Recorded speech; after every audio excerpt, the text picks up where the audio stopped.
Hey, good people. Hey, good Hey, people. Happy hey. Sunday.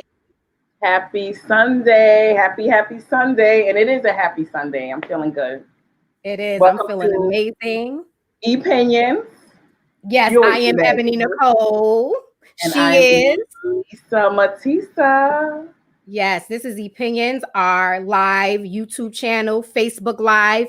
We thank you for joining us today, taking out your the little time for your busy schedule just to come on to hear these beautiful ladies that we have on today, our special guests. We're not going to prolong anything because we want to hear their stories and inspire, encourage one another. And you'll do the honors to introduce. Yes, I'm going to introduce Farrah. Lovely Farrah is here in the building. Hi, Hi, Farrah. hi, How are ladies. you? I'm okay. Thank you so much for inviting me to your show to tell my story. I really appreciate it. Thank you so much. And I appreciate you too, Farrah. I just want to give you an introduction. I met Farrah years and years ago when we both were working at JP Morgan Chase. And I just remember going up to your cubicle when they was taking me around. And it was so fabulous. Like she reminded me of myself. Like she was besides Sabrina, she was like the diva. I remember seeing all your pictures. It was like all her pictures of all herself when you looked at her cubicle. And of her dog, your puppy. R.I.P. to your puppy, because I remember when you posted up. But I just remember how fabulous you were and still are. And I just remember reading about your story, and I was so like, oh my God, I hope she's gonna be okay. But I know you didn't come out yet when I saw that you put up a picture. And I remember zooming in, and I saw like a button that said breast cancer survivor. And I was like, oh, okay. And then I was like, okay, I'm not gonna ask her, be nosy. But then I was like, and then you finally came out with it years later, like you told your story. And here you are today. Thanks. Welcome, Farrah. Thanks for joining us today. So we're gonna just jump right into it. I want to know how old you are, like what happened, how did you find out, everything. So I'm 43, and my breast cancer journey started out in 2011 when I was 33. So I was newly married, two boys, one that was 4, and it was a regular day. I went to the gym, came home, was taking a shower, and I felt a lump in my left breast. So it was about this small, and it felt like a marble. So the minute I felt it, I knew I had breast cancer. But did you know? Was you already like? Did you just happen to be washing, or was you really doing an exam on yourself? No, I never did self-examine. To be honest, I was very uneducated about breast cancer. I was 33. You know, you living your life, you thinking everything is good. You're not worried about breast cancer or anything else. And at that age, you think you're invincible. You're not worried about getting anything. So I was literally just washing up, and I was like, oh, something does not feel right. Like my breast, I didn't have like dense breasts. There's women that have fibrotistic breasts. I automatically knew something was wrong. So the minute I knew something was, I felt it. I told my mom. She was able to get me an appointment with her doctor. Again, I didn't have my own doctor. It was like every year I just go to the doctor and get checked, but I didn't have like a primary doctor. So my mom called. I went. I got a sonogram. So once I got the sonogram, the test showed that I did have like cells in my breast. And the doctor called me in a couple of days later and said it could be cancer. So then my mom, again, she went on and found a great doctor in Mount Sinai in New York. And I went to get a biopsy. But when I went, the doctor who was examining me, who was later on, who became my surgeon, noticed that I had a huge mass, which I didn't even feel because I felt the little one in my left breast. So right then they gave me an emergency biopsy. Wow. So with emergency biopsy, it's not where they prep you and you get numbed in that area. She just went straight with the needle, went in, drawn out whatever part of the cell she needed to. And in a couple hours, called me and told me you have breast cancer. So right then it was a wave of emotions, but I didn't cry. I wasn't in a panic. It was more like, okay, I'm about to die. When is it gonna happen? That's what I honestly thought. No, really, and you wasn't crying. You wasn't scared at all. Like you was just. I wasn't in shock because I already knew I had it. Once I felt it, I was like, I have breast cancer. So it wasn't so much scared. I was more worried, like, oh my God, my kids. It was no longer about me. It was like, oh my God, what's gonna happen to my boys? Right. So, and again, it happens so fast because once you find out you have it, then you got to go get a PET scan. Now, the PET scan determines if you have it anywhere else. So then you go, you get the PET scan, and I got the PET scan, and again, my doctor called me and said, look, not only do you have the cancer in your breast, but it also spread to your lymph nodes. So again, panic. Can I ask, how old were your boys at the time that you found out? 1 and 4. One was turning 2. I found out in February of 2011. And my son was 1 going on 2 in July, and my oldest one was 4 going on 5 in December. So very young. So my little one really doesn't remember anything, but my older one has, he pretty much remembers. And I didn't really hide much from them because it wasn't easy to hide it. I was sick. I physically changed. The things I was normally able to do with them. My young one that was 1, I was no longer able to pick him up. So that was a strain on how I was able to bond with him because I couldn't pick him up after the surgery. So once I found out, they told me I had to get a double mastectomy and remove my breast because it was the best option at the time. Fear of the cancer developing or even coming back. And it was so, the mass that I had in my left breast was so big that if they did just remove it, it wouldn't be good. It didn't make any sense to actually keep my breast. So it was more like, we got to get a double mastectomy. And that's when I literally broke down. Having the cancer didn't break me down, but knowing that I would have to have such a major surgery, that's when all the emotions hit. Now, can you explain to us what a double discectomy is?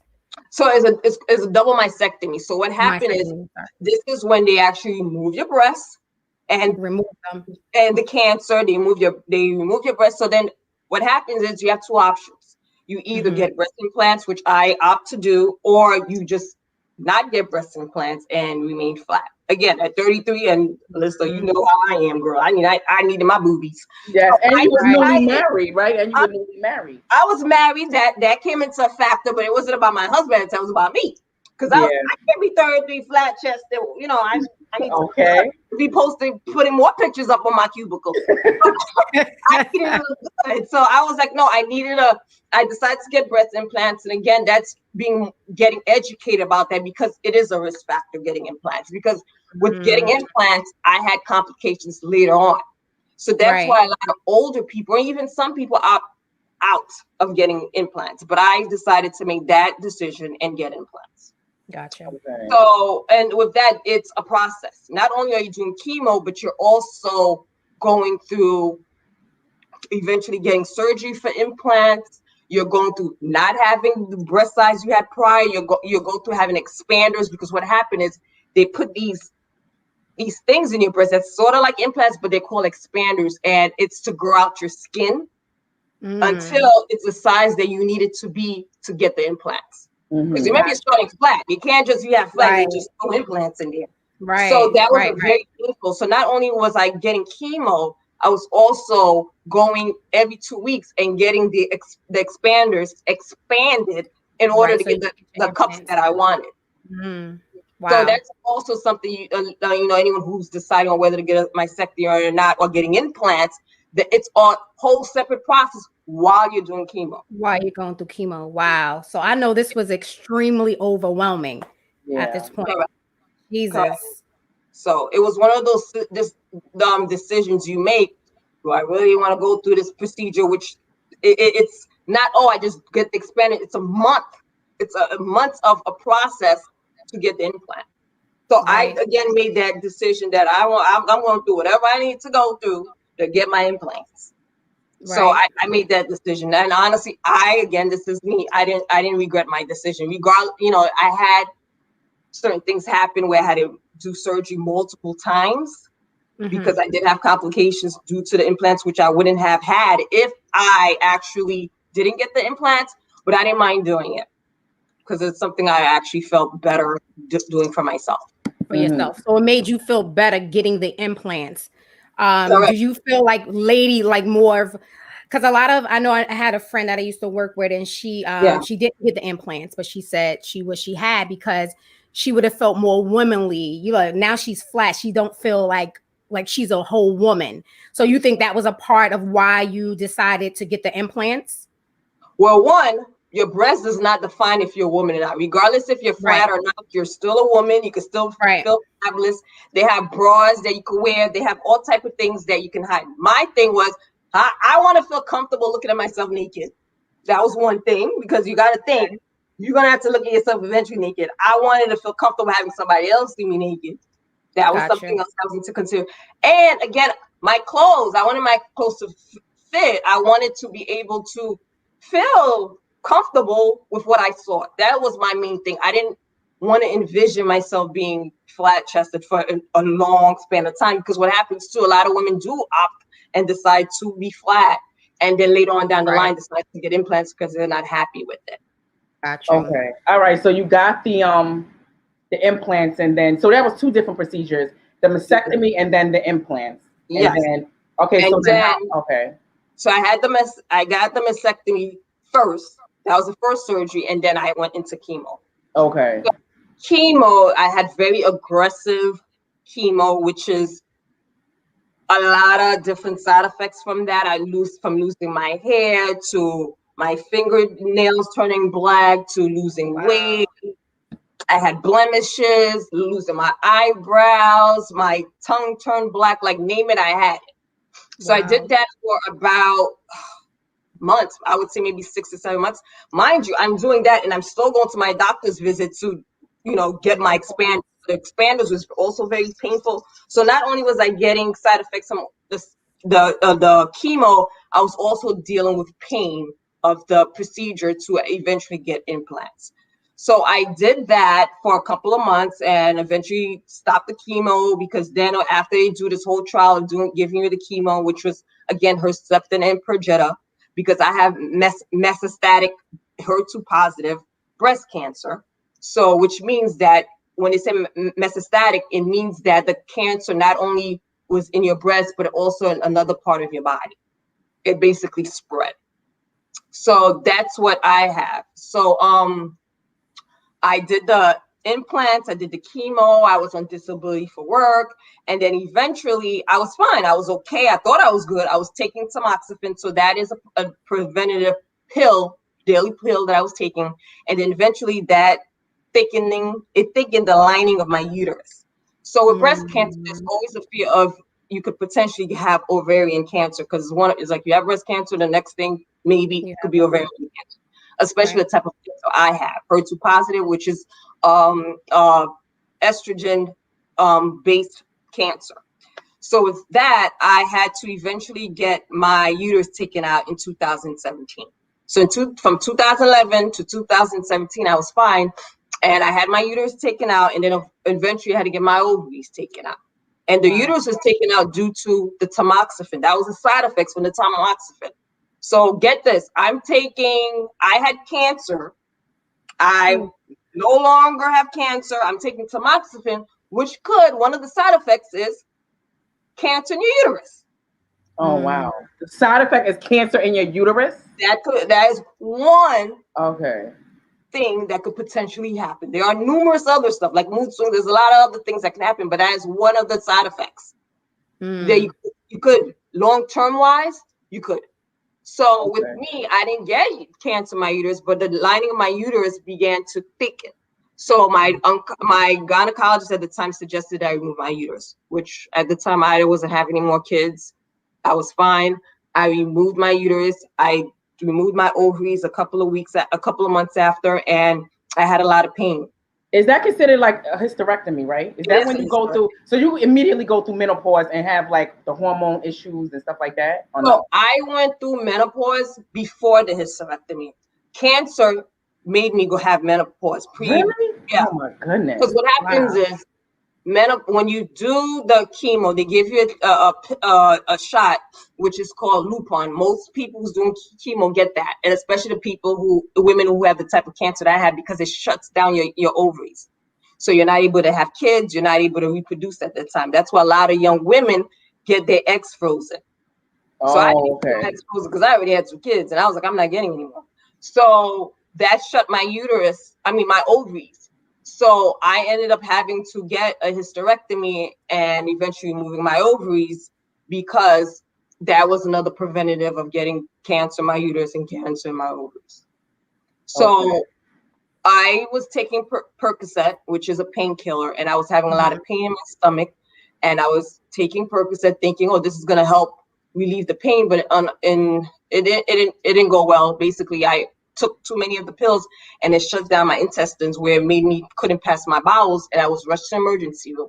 So when I went to the emergency room, I was told that, well, I went to the emergency room, they took an x-ray of my stomach to find out what was wrong, and the nurse came back and said, well, what happened is the pain medication you're taking basically stopped your intestines from functioning. That's what's causing it. You have to be in the hospital for a whole week. And also, do you know you have cancer in your lungs? And I was my goodness. What year was this? So 2011. And that was 2017. So 6 years after. So now they said you have cancer in your lungs now at that point. Question, when you first got diagnosed, what was the stage of the cancer when you first got diagnosed? 2A. 2. Okay. 2. Now 6 years later, they're saying that you have lung cancer. It's cancer in my lung. So that's the thing. So it's not considered lung cancer, which I thought. It's not considered lung cancer. It's actually breast cancer that has metastasized to the lungs. It's the same cancer I had before in my lungs that now came back to my lungs. Yeah. So I can't. So I don't go and say, oh, I had breast cancer and I have lung cancer. They still consider lung cancer because they're treating it the same way. Gotcha. Okay. Yeah. Woo! So again, I'm working. My kids are older, and here I am having to do chemo all over. And then, how are you mentally at this point when they say now you have lung cancer? Do you break down? Do you be like, what is going on? You seem like a soldier, like right. Well, when I first found out in the hospital, I couldn't because my mother was there. She was just hysterical.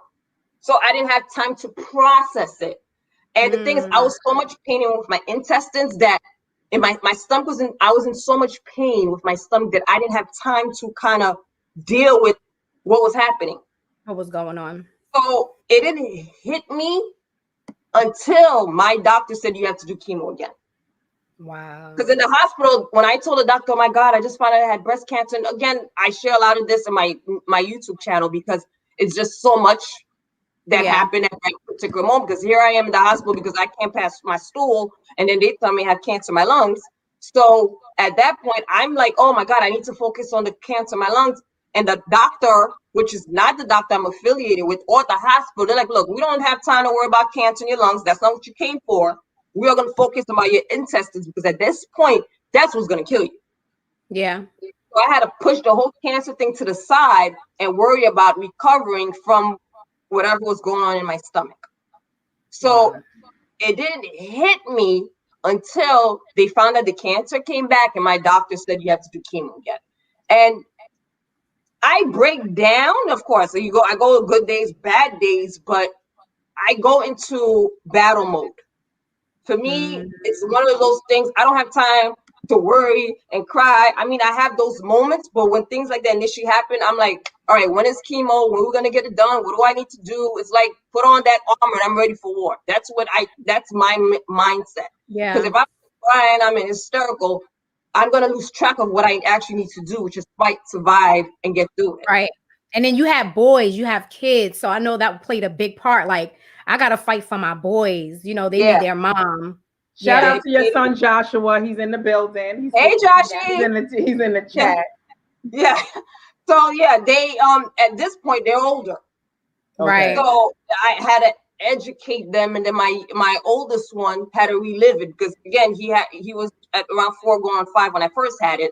Now he's older and I have to educate them like I'm going to be okay. I'm going to be fine. Everything's going to be fine. And now they had to see the physical change happen again. This time I didn't lose my hair. Thank goodness. My hair just thinned out and I had to stop perming it and wearing a wig. So the physical aspect wasn't as bad how I looked. However, I was still sick. Okay. So I go through chemo. I go through that. I'm not working. I go through all that and everything is fine again. Oh yeah, you're fine. The cancer is gone. Live your life. They changed my medication. Yeah, that was me before the cancer. Yeah, that was. No, that was you. I didn't want to go right into it. I wanted to show some of. Yeah, that was 2011 when my hair was long and I was living my best life and not knowing what was going on. Yeah, Right. So then in 2000, so then again, I'm living my life. I'm fine. I'm working. I'm doing what I need to do. And COVID hits, which was last year. And I was feeling very tired. And I decided to call my doctor and tell, look, I need to, that was 2011 again. Yeah, that was the day that picture actually was right after surgery. Wow. But I had double mastectomy. Wow. Yeah. So in 2020, I had to get a PET scan done again. And I get well, I'm doing treatment, and the treatment, one of the side effects is has the potential of weakening the heart. So I was very tired, extremely tired, and I called my doctor and said, look, I'm feeling tired. This is not normal. This is a different type of fatigue. Can we get my PET scan done quicker than normal? And she said, okay. And she did, and she called me and told me, well, the cancer came back. And not only did the cancer come back, but the treatment that we're currently giving you to prevent cancer, that was again 2011. Yeah, when I actually cut my hair really short. And in 2020, she told me that the cancer came back again for the third time. Okay. Wow, Jesus. So right now, I'm not doing chemo. I'm still doing treatment. I get PET scans now every 3 months. So with that, if the cancer remains stable, I continue the treatment that I'm currently on. However, if there's progression in the cancer, meaning there's more cancer cells, it's progressed, Lord forbid, it's somewhere else in my body, it's not supposed to be, I would then have to do chemo again for the third time. What's the difference between chemo and radiation? See, I never got radiation. Okay. So radiation, from what I know again, it's more so when they're beaming something to your skin to go through the cancer. And a lot of time it causes your skin to burn. I didn't do radiation. My doctor didn't suggest it. She didn't recommend it highly. And to be honest, at that age, my shadow list kicked in where I was like, I don't want to have burned skin. Gotcha. But again, she didn't push it. And I never really spoke about it. And now when I look back, I don't think it would have made a difference if I had a radiation or not. Or not, okay. I think it would have came back regardless, but I don't know much about radiation because I didn't get it done, but I know it has something with it burning your skin. That's what I know about radiation. So my last question, were you married? How did it affect your mate, you and your husband, if you were married going through the process of cancer? Now, girl, let me Uh-oh. Now, we're talking, and I want to keep it real. I don't know who's listening, but let's just say my husband at the time, which is my ex-husband, was just, in my mind, was okay on how he handled it. And not physical, because he didn't make me feel like I physically wasn't attractive and stuff like that. Right. Emotionally and mentally, he wasn't there for me. Gotcha. So I got the support that I needed mentally and emotionally, where I could communicate and cry and do everything.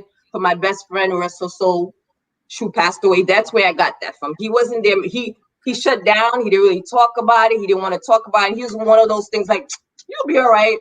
And I'm like, and that is and the funny thing is, a lot of people don't know what to say when you have cancer. One of the things that you sometimes don't want to hear is, you're strong, you'll be all right. Yeah. Because you already know you're strong. And sometimes you're like, how do you know I'm going to be right? So I didn't have the emotional connection that I feel I needed, or the shoulder to cry on, to be vulnerable. I didn't have that. Wow. So I had it in my best friend. So I chucked through on my own. I did it on my own. I wasn't getting therapy. I just did it on my own. And I had one friend who at the time I could speak to who really got me through it. So let me ask you about, as far as friends, like when you say the one friend, and I know you like a social butterfly and stuff like that. I'm not a social butterfly. I have one friend. Hey, Denise. That's it. No, okay, so that's what I was going to ask you. During that time, I was thinking like maybe you lost some friends or something, or like, but you always had a little tight-knit couple of the 1-2 friends. Correct. I never had like a bunch of female friends. So I didn't lose anybody. It wasn't like I lost friends, because I didn't have a lot anyway. But I just had that one friend. I had another friend, Venetia. I had another friend who lives across the street from me named Katya. Hopefully she's watching. Those were my people. Okay. So I lost one, which was Ayana. I still have two left, but those were the friends that I, spoke to. But again, when I needed to be vulnerable and cry, I went to Ayana. And one of the reasons why I went to her is because at the time she had diabetes, she was going through hair loss, she was telling me about hair treatment. She was helping me You guys mentally connected. a lot, process a lot of stuff. So that's the friend I met. Okay, so that's good. I thought like maybe you lost friends when you were saying that you only had like one friend that you could count on at that time. I thought like, because I was wondering like, how can a friend be supportive? Because I know a lot of times people are not supportive when someone's sick or in the hospital. Like, so I was just wondering, but that's good that you still had your friends, even though one passed away, you still had your friends that were still being one supportive. or two, yeah. Because some of them, and you don't even have one, so that was family be like that too. It don't even be just friends. It's like, girl, let's get started with that. Facts. Yeah. So in all honesty, I didn't have support. I'm not gonna lie and say, oh yeah, I had all the support. I had all these people have my back. I did not. I didn't have support. Wow. I could honestly say I got through this with God, and I'm going back because now I have a little bit more support. I'm going back to 2011. I did it on my own. I could look at myself in the mirror and say, Farrah, you survived that mentally on your own because you didn't have the mental support. Back then, I didn't go to therapy, and I wasn't on YouTube. I had people I was following that had breast cancer. I didn't know anybody that had breast cancer. I mentally dealt with it on my own. Wow. Yeah. Okay. That's the story. Yes. We have another survivor in the building, another warrior in the building that want to share her story, a good friend of mine. And I thought it would have been a good opportunity for Farrah and Ursula to meet up. Just like Farrah was saying that, a lot of times you don't have that support, or you don't know nobody that going through the same thing as yourself. We all can say, oh, we know what you're going, but we really don't. But somebody that's going through the same thing, you can relate. And so I asked her, and she obliged. Welcome, Ursula. Hey, Ursula. Hey, beautiful. Hello. Everyone can hear me okay? Yes. I hear you loud and clear. I am happy to be here, and thank you for inviting me to share my story. This is my first podcast, by the way, but I haven't had too many opportunities to share my story vastly. I mean, my friends and family do know, but I am elated to say that me finding out was a gift from God, literally. I happened to come across a commercial a few times on TV, free mammograms at Westchester County Hospital. Then I saw it one time, caught my attention. Then I saw it again late night, and I, went to jot the number down. So finally, on the third time, I caught the commercial. I wrote the number down. I said, okay, I'm going to go to that. This is the third time I see the commercial. I hadn't had a mammogram in some few years, maybe 3 to 4 years. I said, it's time for me to do it. A lot of women neglect it. You say, oh, I'll get around to it. Or their PC tells them you're too young. I'm telling you now, you're not ever too young to get a mammogram. That was what I was going to ask a question about that too. So you should start getting your mammograms as early as 21. They say 45, so not 45. Listen, women are being diagnosed earlier and earlier, 25 years old, 24 years old. You need to start getting periodic, if not annually, semi-annually mammograms as early as 21. That's first and foremost. So I go to Westchester County Hospital. I take the day. I tell my boss, I'm going to your side of town. I'm going to go get a mammogram. He's like, okay, go do whatever you want. How old were you at this time? I'm sorry? How old were you? Did you say? I'm not sure. How old were you at this time? It was in 95. Okay. I'm sorry. What am I saying? 95.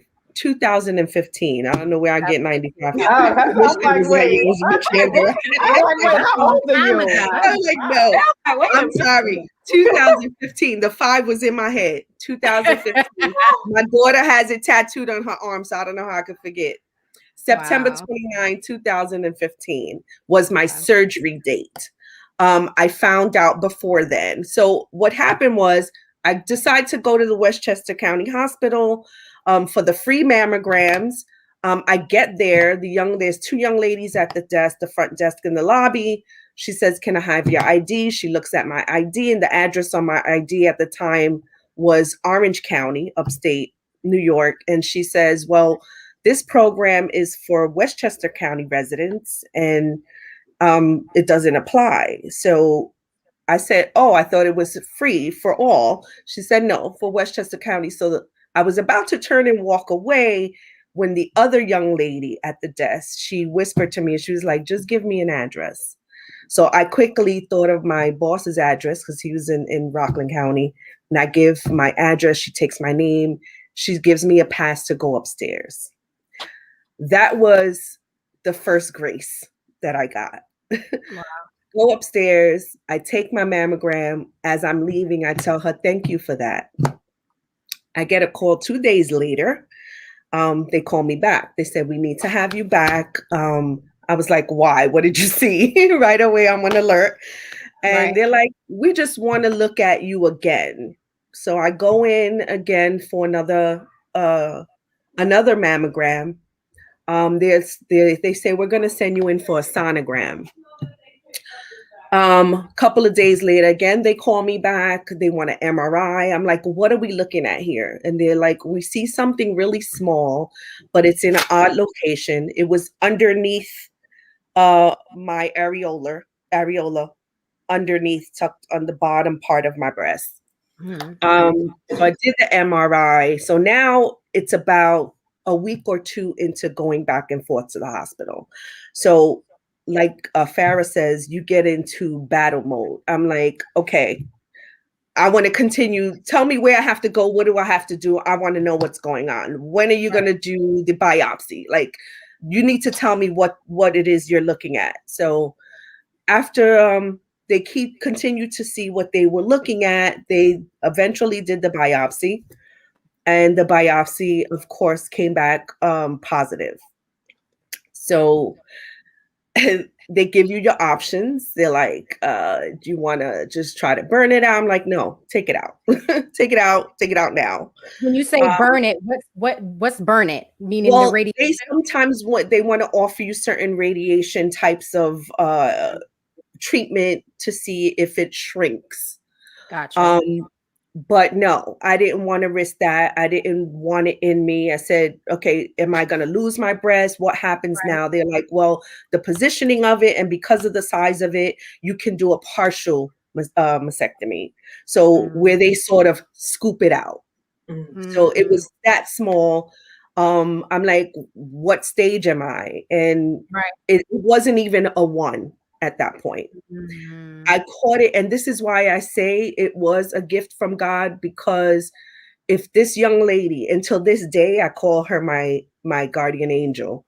If it wasn't for the young lady to stop me and say, "Just give me an address and give me the pass for it," who knows when I would have gone back? Who knows when I would have decided to go back and get the mammogram? And who knows if it would have grown more, if I hadn't noticed that it was there, So, and I had to see her again and again, because then I joined their program, the cancer services program. So she was my service worker. So I would see her every year, and I'm like, I give her that big hug. I'm like, you did it for me, right? So you literally saved my life, for sending me back up for that exam. So after getting the biopsy, knowing I'm positive, weighing my options, deciding whether or not I want to stay at this hospital. Now I'm doing research. Now I want to know what type of cancer it is. It is estrogen based, and the cancer feeds off the estrogen in your body. That's the same one that you said that you had. Yes. So you have HER2 positive? Yes. So do I. Oh. So because they caught it so early, they were able to again do the partial mastectomy, and they opted out of chemotherapy. I didn't need chemotherapy, but I did have to get radiation. So the radiation was more precautionary, just to make sure that they got everything and there were no other cells. So after getting after the biopsy came back positive, and again, I did my research for one of the best breast cancer surgeons that I know of. Her name is Dr. Kelleher. And I found her at the time. She was in Poughkeepsie Vassar Cancer Center in Poughkeepsie. And I went there to her. I felt so comfortable with her and her procedure and her work that, you know, she did, not only did I get the partial mastectomy, but they also did the the surgery for the lymph nodes. They removed a few lymph nodes for testing, which came back negative. So thank God again that it was caught early enough before it was able to spread to my lymph nodes. So the key is early detection. Yes. That's why I say you have to get mammograms early. You have to follow up. Yes. So thank God it was at its very early stages. I didn't have to get chemotherapy, but the radiation was called for because it was precautionary. The lymph nodes were negative, but that was 2 surgeries. So I had the surgery removing a nice chunk of the bottom of my breast to make sure that they got all of it, although the cyst was probably half an inch, a little piece of my nail, half of the nail. And then the surgery underneath the arm, which is still very tender, is going after 5 years, and you can still feel that area there, where they remove your lymph nodes for testing, which were negative. So thank God I've heard horror stories, and Farrah, you look fabulous, darling. So do you, sis. You do too. That chemo, I know, can tear you up alive. It eats you up. It does worse to you, I believe, than the cancer itself. I agree. And so the radiation was very scary. You know, you sit in this big machine and this loud noise, and it's literally, like you say, you can't see it, but it burns you. It burns through you. It's not just the top layer of your skin. It burns through you. So what it is to make sure that any cancerous is possible cells that were left behind from the surgery, it's caught from the radiation. So the question that I have, so if you say not to get chemo, like say Farrah, do you regret getting chemo, or like what if I was like if you were in that position again, or somebody in your position, would you get chemo again? Me? Yeah, Yes. And it's sad to say because I don't know enough about natural stuff. Like I know people say, "Oh, why don't you go natural?" Even when I was doing the first time, don't do chemo, opt out, and try natural. But when you know you have cancer, and all you hear throughout your life of hearing about cancer is chemo, chemo, you don't have time. And I'm not saying that's everybody have their own decisions, but sometimes you don't have time to do it because you would to find the right natural herbalist, the right thing. Sometimes when I live in New York, when they're telling you the cancer you have is progressive, what they told me, if you waited a month or a month from a month and a half from now, you wouldn't be here. Right. I caught it just in time, but not even early enough. Right. So to go the natural route, when you first hear you've been diagnosed with cancer, is a lot, unless you know someone who tried it or know someone. And I think with me, I'm so stuck with the whole medical thing and thinking the doctors know, and sometimes they don't know everything. Yeah. I mean, I did it twice already, the chemo. So if I have to do a third time, I think I'm gonna have to do it a third time. I'm scared of the whole natural because I've heard so much horror stories of people doing natural stuff, finding the right herbalist. Now, by the time I'm looking for all these herbalists and the right person to kind of diagnose the type of cancer I have, this is spreading. No, right. And no, like thank God I didn't. It's not waiting. You're right. Yeah. Thank God I didn't need to. But trust me, if the doctors would have said, "Oh, you need to go through a round of chemo," and for the type of cancer you had, trust and believe I was going to be doing it. Like you said, you go into research, you do your research, you speak to several doctors, and you see, once you start getting the opinions of a few doctors, you more or less already know what route you're supposed to be taking. So thankfully enough, I didn't have to do chemo, but the radiation was very bad as well. You know, you have to go through several weeks, sometimes months of the treatment.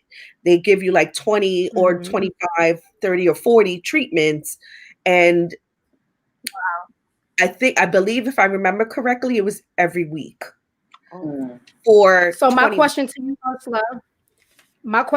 Ursula, how did it affect you mentally and physically when you were going through radiation with family or loved ones? Like, how did it change? Did it change your life? Like, of course, cancer took a lot from me. You know, people see this. Right. You know, they see my smile, they see my pleasantry. I am always the rock of the entire family. I'm always the go-to person, you know, that strength 100 all the time. Yep. So a lot of the times you swallow and you swallow and you swallow and you keep everything locked in. Yeah. Physically, it burned me. Like literally, like you said, you didn't want the scarring. I had the scar tissue. You know, you can't really tell now, but you still see the darkness on one side of my breast. Wow. It's gone away a lot, you know, with care and everything else. But it literally, because it's burning the cells in the inside, it literally burns you on the outside. I have peeling of the skin on my areola. It was like you literally were treating a 2nd to 3rd degree burn on your breast. Yes. On your breast. So physically, it was a lot. You know, I did feel weakness after every treatment. You go through that. You know, there was a lot of the times I went to the treatments alone because you don't want to be burdensome. You don't want people to miss work to go to a treatment with you. You don't need no one missing school or, you know. And that's what I was going to ask you. What about your support team? Like your family, friends? Like, how was that? I have my good friends on one hand. Thank you, Jesus. They know who they are. You know, I had the support when I chose to open up about it. My family was there, but it was very difficult for me to be vulnerable to anyone, even my spouse at the time, you know, and it's hard to say and remember those times because at the moment when you're in it, you don't realize that you don't want to be a burden to anyone, you know, and so you hold a lot back. But at the same time, when you love and care about somebody, you are there for them 100%. Absolutely. And I can say right now, looking back at things, I didn't have that. You know, neither did I. You know, they're consumed, and I don't blame anyone for anything, but when you're consumed in your own things and what you want for your own life, you know, when the tables are turned, I know the person that I am, and I know I'm gonna be there 100% when you need me, however you need me, as long as you need me, even after the fact. But that's me. So, physically, yes, you go through a physical damage because not only the radiation, but then there's the 5-year medication, tamoxifen, that you have to take 5 years then after. Now they're pushing it to 7 to 10 years. Yes. Of this medication treatment. So now this for me changed things. Not only was I going through things, having the surgery, knowing I have cancer, worried about it coming back, going through the physical change of the radiation and the medication. Something as small as a white pill that you put in your mouth and your body changes your entire life. Correct. And your personality. Every day for 5 to 7 years. Wow. It pushed me. I was not menopausal. I wasn't even premenopausal. My mom didn't menopause till she was close to 60. Wow. Okay.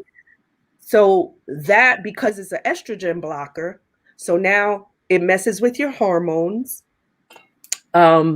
your sex drive, your physical weight, up and down in weight. I gained a lot of weight, mood swings, like you say, and then I'm a person who's always holding my emotions in and not wanting to always show things.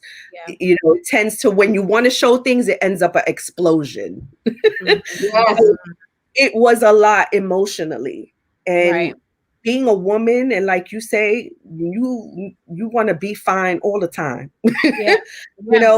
You're going through things physically. You don't find yourself as attractive as you used to be. You're worried about your spouse and how they're looking at you. To me, it wasn't so much of a worry, but when I look back at things now, it did affect my marriage.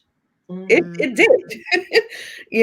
Thank God my daughter was, out living her life and working and doing the things she needs to do, but she worried about me as well. But it was the medication afterward. So those 5 years after, I'm still battling cancer. Just because they took it out and they removed it, I'm still fighting it. I'm still fighting it today. Are you still taking medication? Are you still on? Are you within the 5 years? No. I just made my 5-year mark this September. Wow, Okay. happy anniversary. I just made my 5-year mark, cancer free. Thank you, Jesus. Thank you, Jesus. And I had a very, very, very big decision to make. I had to decide whether, so going back, and this medication, the tamoxifen, pushes you into menopause because it's now blocking your estrogen. So you're not producing estrogen. So now it pushed me into menopause. And my body wanted to have a menstrual cycle. And there were times where I would still have it every 3 to 6 months. Because your body is naturally trying to do what it's naturally trying to do, but the medication is forcing it to do something else. All right. So it's internal. It's a lot of physical changes. It's a lot of emotional changes and stresses that we're strong as women to be able to deal with this kind of stuff. I can imagine. The will to survive. The will to survive. Yeah. And try to continue to live your life. So after a lot of things happened throughout those years, I got to a point recently in this last year before COVID came about that I was going to live my best, but I was already living my best life. I'm going to live my bestest life. Bestest life. I know that's right, Ursula. I had to make a choice whether I wanted to continue to take this medication because I knew what it did to me. It made me a different person. I literally a different person. Yeah. And I wanted to be Ursula again. So I kind of weaned myself off of it. Oh, you did? And speaking to my doctor, they're like, we recommend you at least give it another 2 years and see. So this year I said, you know what? I'll continue to take it. But I was lessening it. I lessened it myself because I was also taking something else that helps you with the hot flashes and the whole menopausal thing that it put you through. Wow. So I wasn't ready for all of that. I'm like, I am not going to spend this time of my life doing this. Yeah. Not being the woman that I know I'm capable of being. So I was ready to get it on and popping. Ursula. You already know. Listen, I have a question for both of you guys. This is going to be my last question. What advice would you give on how to best support a loved one going through breast cancer? Because we just talked about the support.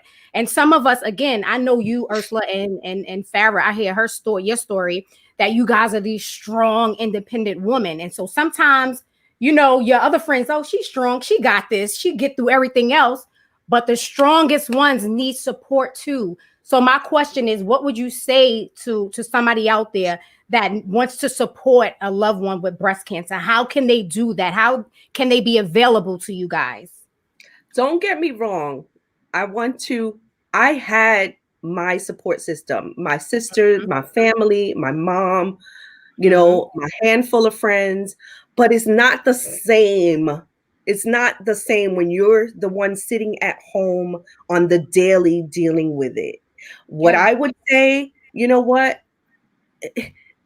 It's something so difficult. Yeah, you could reach out, you could be there for them, because that's what I would do. My good friend, was going through something, yeah, I'll reach out every so often. Yes, I'll give you personal time.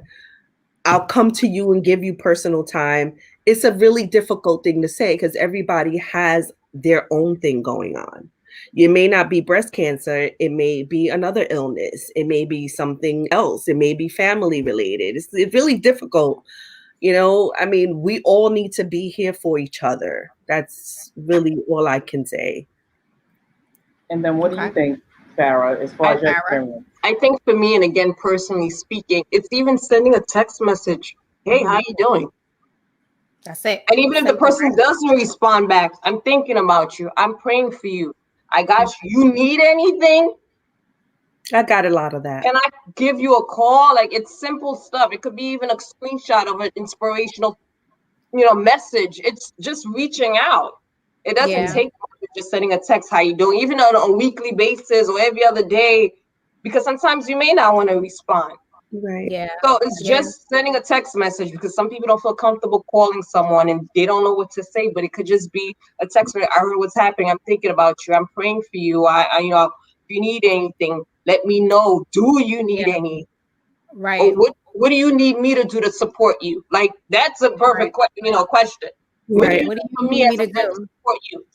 Yeah.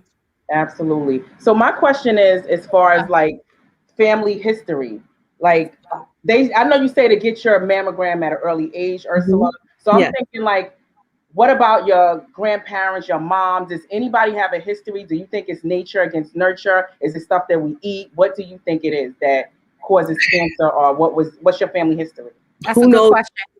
Who knows what causes cancer? However, if you have a family history, that's even more of a reason to get your early mammograms, because they don't, I haven't seen where it's been said, but it is genetic, not hereditary, but it's genetic. So, I had my daughter do the genealogy, the gene testing. I was going to ask about that. It's called a BRCA testing.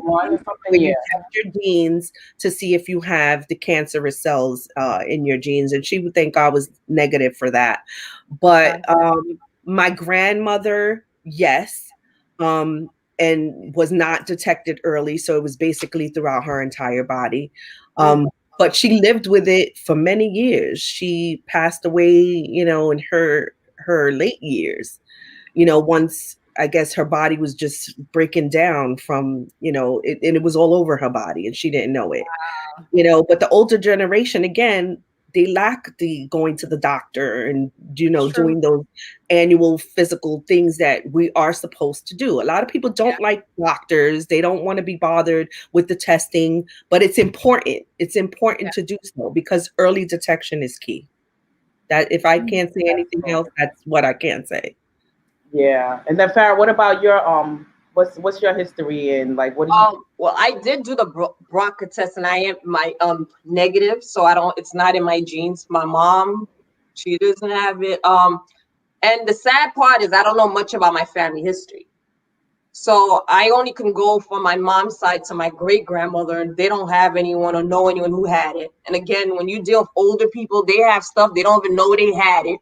They die, don't even know what they died of. They don't want to go to the doctor. So again, I don't know much about my mom's family, but what I do know, I don't know anybody who's had breast cancer. Not my dad's side of the family, I don't know anybody.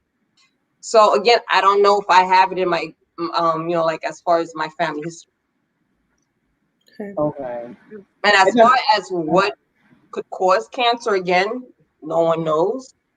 But for me, from what the doctor has in my records, or from what I think probably may have caused me having cancer, for me, I think it could be a high level of stress. And the only reason why I'm saying the 3 times I've had the cancer, even the times it came back twice, was the most stressed I've been in my life. Those 3 times. Wow. And let's get high levels of stress on a daily basis. Wow. Not all just stress today and I'm okay, like constant stress building up and it's there. Yeah. for like maybe a whole week, a whole month, and it keeps going on and on. So I think with me, when I look back, because you know, you tend to look back, was I eating right? Was I doing something? What was I not doing? Right. I wasn't eating right. But again, I thought maybe it had something to do with my eating, and I changed my eating where I was like, oh, I'm not going to eat this. I'm eating healthy. I'm doing that. And it still came back. But then again, when it came back, it was when I was going through high levels of stress. Wow. I mean, that's all I can say for me. I don't know. And then where are you at now? I know, Ursula, you said that you, over the 5 years you're finished and you can't Your anniversary. So where are you at now, Farrah? I mean, I still have to get my every 6 months mammogram or, you know, annual.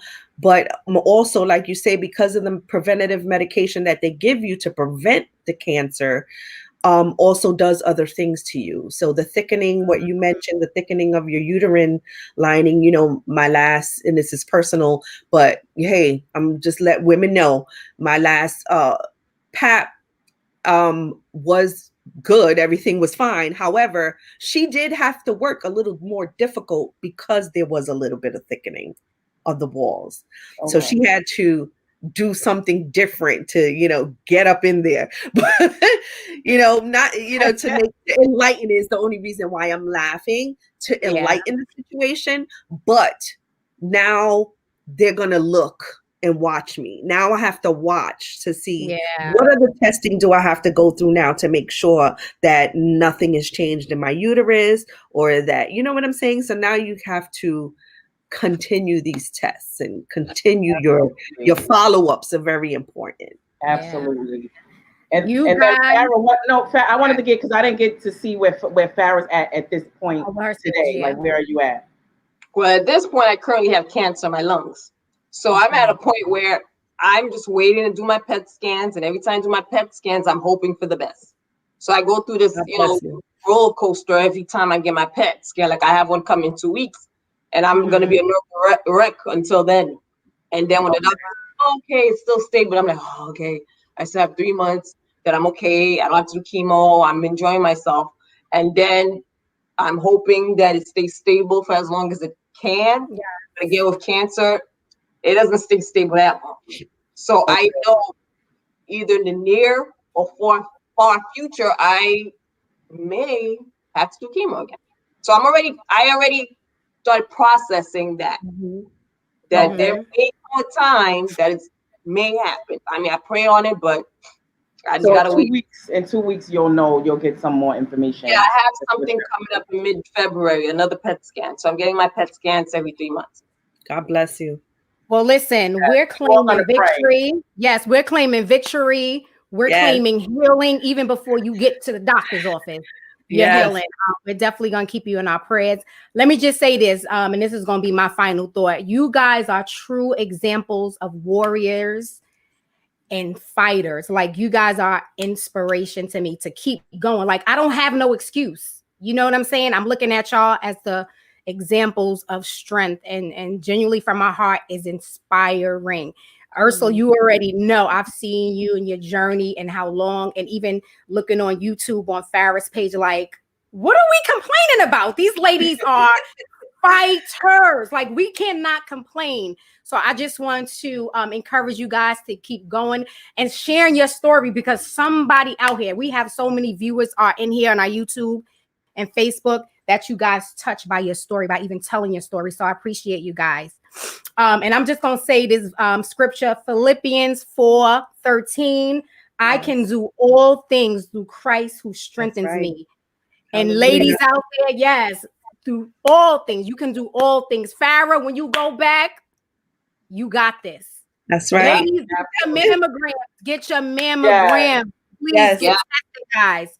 And then my final thought is, you know, I just want to say, like, Farrah, we lost touch, and, you know, we worked together years ago. Ursula, too, it applies to you. And I just want to say, we are women, we are warriors, and I want to offer my support any way that I can. I want us all to be like each other's support team, no matter, you know, I know you both are going through, or Ursula, you went through, and Farrah, you going through, you're surviving still. And I just want to say, I'm here to support you ladies too, and we can all support each other. And no matter what, I'm here. I'm gonna be keeping in touch with both of you ladies. And I just want us to be a bigger support team. We can all rely on each other Absolutely. No matter, you know, we don't have to be best friends, but we can still be Right. Check on each other. If you Yeah. have any questions, I'm available on Instagram and Facebook. If you have any questions at all. Yes, give your Instagram. Give your Instagram page, YouTube Farrah, your YouTube channel. Go ahead, Ursula. We gotta And then Farrah. definitely connect Yes, to that. And Spanish Soul 2020 on Instagram. I'm trying to push my little food service. You know, I cooks. She in Chicago. You in Chicago, right, Ursula? Yes, I'm currently in Chi-Town. Chicago. Yes. Yeah, I'm trying to be international, you know. But I'm available again for any kind of questions as far as cancer, doctors, surgery, any kind of questions, anybody going through it, I'm available. If you don't know me, just hit me up on Facebook or Instagram. I'm open. So yeah, me too. On Instagram, Surviving Breast Cancer. I'm also starting a new YouTube channel called Surviving Breast Cancer in Stilettos. So stay tuned. I have so much video that I'm going to be uploading as far as side effects from the medication. Yes. Chemo brain. We're not crazy, ladies. We got chemo brain. To every topic you could think of about breast cancer, I'll be sharing my videos and soon doing Zoom meetings. So just subscribe to my YouTube channel. Yes, and just yes. part of my journey. Yes. Absolutely. Fighting breast cancer in stilettos. I love that, Farrah. Yes. Fighting breast cancer in stilettos. Stay strong. Wear the pain like stilettos. No matter how much it hurts, all you see is the beauty of it. Good stuff. Yes, I love that. And I love you, ladies. Thank you so much for sharing your story. Yes, and I'm going to definitely have all the links down below when we finish. We're going to put the links. And we are going to keep both of you ladies in prayer. And the support team. Let's go, team. Support team. It takes a village. Yes, Nicole. Thank you guys for joining in the chat room, Facebook, YouTube. We see you guys. Thank you for coming every Sunday and just to chat it up like we in the kitchen having girl talk. Thank you so much. And we love you ladies for joining us. We appreciate you. We heart you. Next Sunday, 5 p.m. Tune in. Yeah. Thank you, ladies. Thank you.